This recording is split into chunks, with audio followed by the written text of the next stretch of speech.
بہرحال اب اس آیت میں آگے بڑھیے، ان تتوبا الی اللہ فقد صغت قلوبکما، بلکہ میرا یہ خیال ہے کہ آج ہمیں درس تو یہی ختم کرنا ہوگا۔ البتہ میں ایک بات تھوڑے سے وقت میں اور آپ سے عرض کر دوں، اس معاملے میں مجھے مولانا مودودی صاحب سے شدید شکایت ہے اور شدید رنج ہے کہ انہوں نے اس معاملے میں وہی رخ اختیار کیا، اور صرف وہ رخ اختیار کرتے تو مجھے اتنی شکایت نہ ہوتی جب اگر شاہ ولی اللہ نے کیا ہے اور کسی اور نے بھی اگر وہ انداز اختیار کر لیا ہے تو مولانا مودودی سے بھی اگر ہو گئی فروگزاشت تو میں اسے فروگزاشتی کے درجے میں رکھتا۔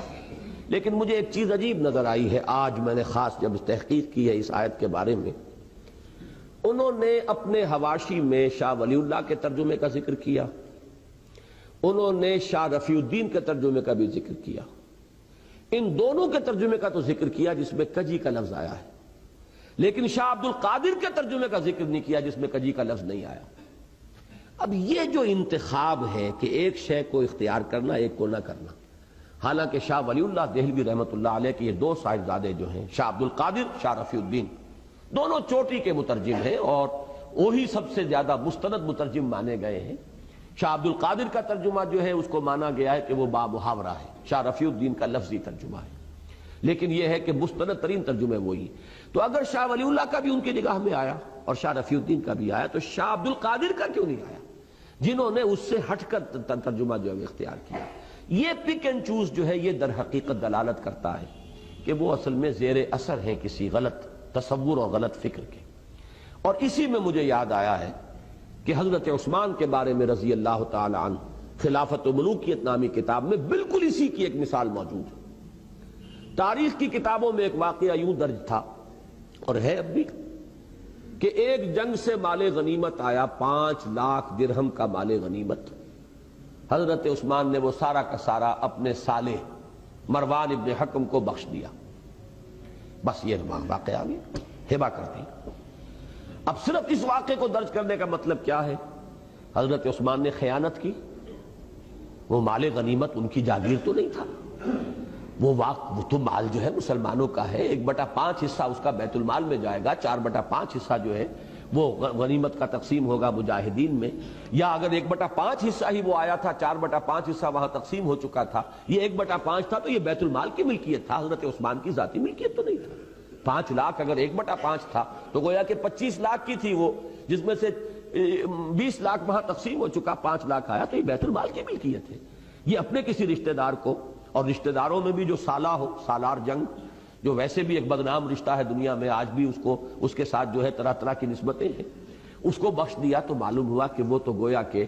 اس روایت ہی کو سامنے رکھا جائے تو وہ تو ایک عام انسان کی سطح پر آ گئے، عام دنیا دار انسان ہے۔ کون؟ ذو النورین، خلیفہ ثالث، چوٹی کے صحابہ میں سے۔ اب یہ واقعہ انہوں نے دلیل یہ دے دی کہ صاحب یہ تو کتابوں میں نے کوئی اپنے گھر سے تو نہیں گھڑا ہے، یہ تو تاریخ کی کتابوں میں واقعہ ہے۔ لیکن اگر یہ بات بھی سامنے ہو کہ انہی تاریخ کی کتابوں میں اس واقعے کی روایت یہ بھی موجود ہے تفصیل سے، تفصیل کیا ہے اس واقعے کی کہ جب وہ مال غنیمت آیا، وہ مال غنیمت ہوتا تھا اجناس کی صورت میں، چیزوں کی صورت میں، وہ کوئی نقد تو نہیں ہوتا تھا۔ حضرت عثمان نے مجلس شورا سے اجازت لے کر وہ سارا مال 5 لاکھ میں خرید لیا، 5 لاکھ بیت المال میں داخل کر دیے، اپنی ذاتی جیب سے اس مال کو خرید لیا، وہ بھی اجازت سے، اصحاب شورا کی اجازت سے، کہ بجائے اس کے کہ یہ سارا مال جو ہے بیت المال کے اندر اس طرح جمع کیا جائے، نقد میں 5 لاکھ میں یہ مال اگر آپ اجازت دیں تو میں لے لیتا ہوں، 5 لاکھ بیت المال میں داخل ہو جائیں گے، یہ مال اب آپ کی ذاتی ملکیت ہے، اب آپ جسے چاہیں ہبہ کریں، کسی کو دے دیں، کسی کو کوئی اعتراض نہیں۔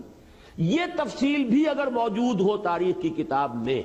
پھر ایک شخص اس واقعے کو جو ہے مجمل بیان کرتا ہے تو معلوم ہوتا ہے کہ یہاں کوئی نہ کوئی نقطہ نظر کی کجی ہے، کوئی ٹیڑھ ہے، کوئی اپنی سوچ کے اندر جو ہے وہ غلطی جو ہے وہ پیدا ہو چکی ہے۔ تو یہ ہے اصل میں وہ بات جس کی مجھے ایک اور جو ثبوت ہے وہ آج ملا ہے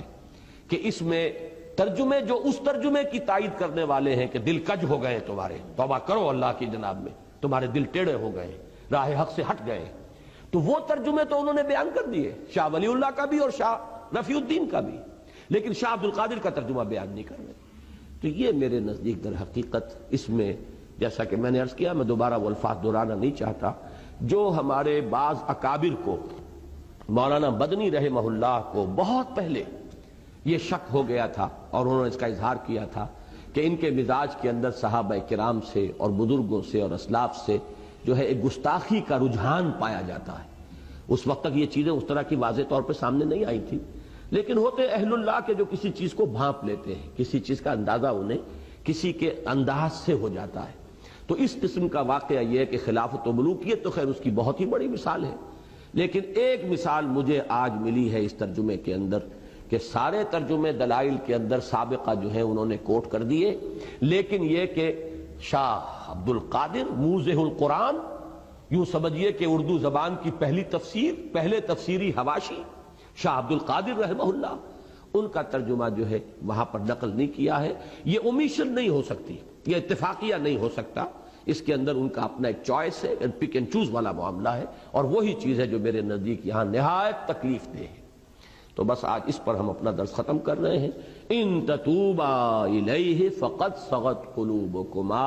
اگر تم دونوں اللہ کی جناب میں بصراحت اپنی خطا کا اعتراف کرتے ہوئے توبہ کرو تو یہی تمہارے شایان شان ہے، اور تمہارے دل تو اس طرف مائل ہو ہی چکے ہیں۔ بارک اللہ لی ولکم فی القرآن العظیم ونفعنی وإیاکم بالآیات والذکر الحکیم۔